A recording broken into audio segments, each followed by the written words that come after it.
Guys, I'm so excited for today's video. I've been keeping a secret from you for far too long, but now I can't contain myself. I've got to let you know, I bought a wood watch. And man, I'm just over the moon for this thing. It's absolutely stunning.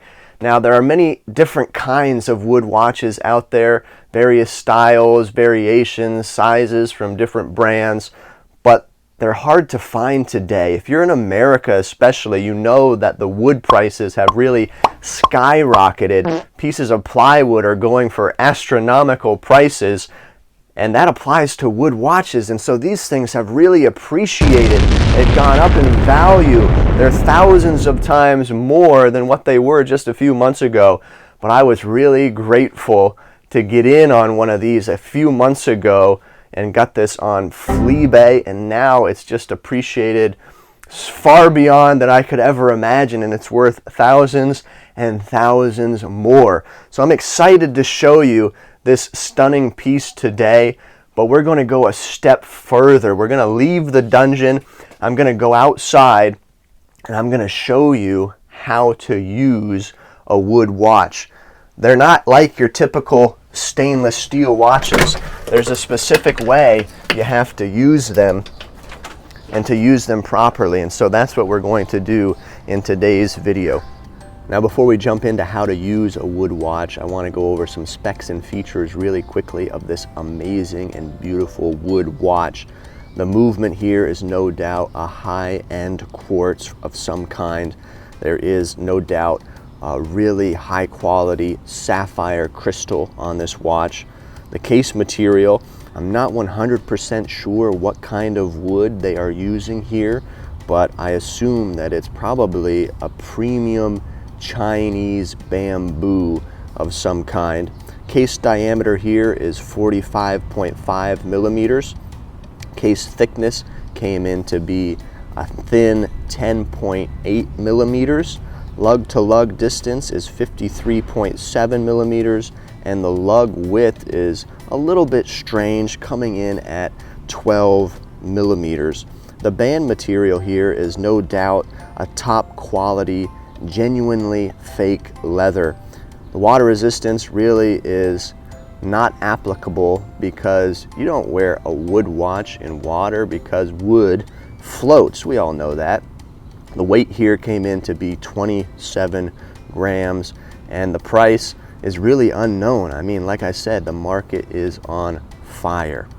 So it's quite obvious that this watch is a little bit big for me, but there is no question that this is an absolutely stunning timepiece. The premium Chinese bamboo case is finished superbly. There are no rough edges anywhere where you might get a splinter like you might find on some other cheaper wood watches out there. The reddish dial has a gorgeous wood grain that is subtle, but yet it pops. And then the indices and the handset, what can I say? They're some of the best that I've ever seen. But enough drooling over this gorgeous wood watch.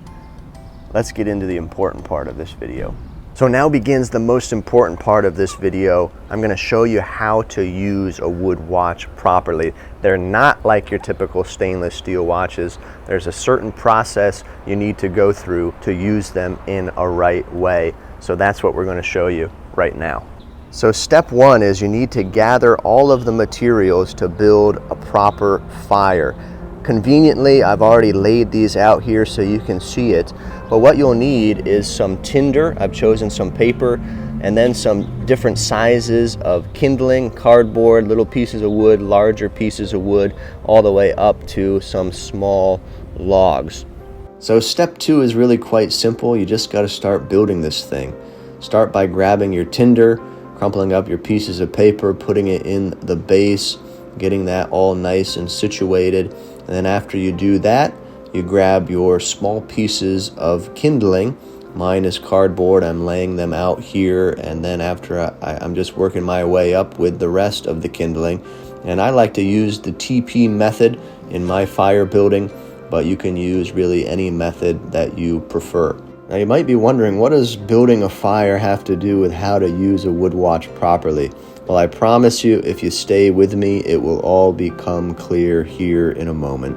So as you can see, guys, I've got the fire almost ready to light. I've got a beautiful TP. I'm really satisfied with how it came out. I'm gonna hold off on putting the large pieces of wood on because I like where I'm at right here. But there is another step, step number 3, that is really optional when building a fire like this, and that is adding lighter fluid. Who doesn't like a little lighter fluid? So I'm gonna add it. It just makes the process a lot more easier and more enjoyable too. So just get a bunch of lighter fluid down in there, try and get it inside, douse everything nicely. Don't use it sparingly, and this will help out a lot. Yeah, there we go. Looking good. Now comes the most exciting part of all. Grab your lighter, grab your matches, and let's light this puppy up.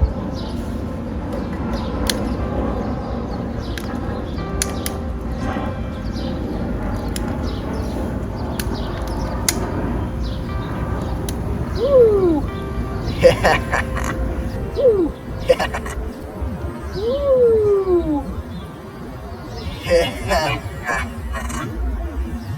All right, guys, we got a pretty good fire going right now, and we're ready for the 5th and final step of how to use a wood watch properly, and this is the most important one of all.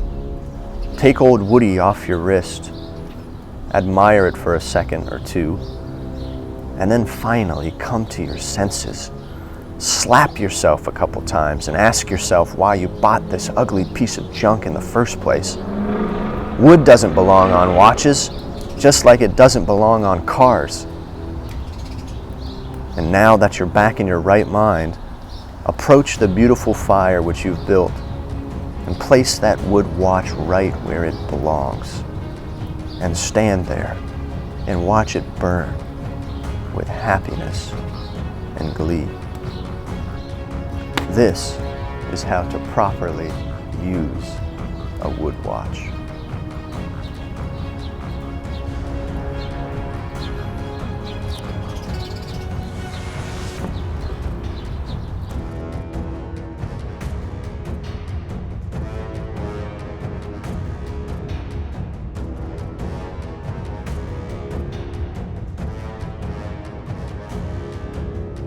If you found yourself or a loved one to be in possession of a wood watch of any kind, do not hesitate.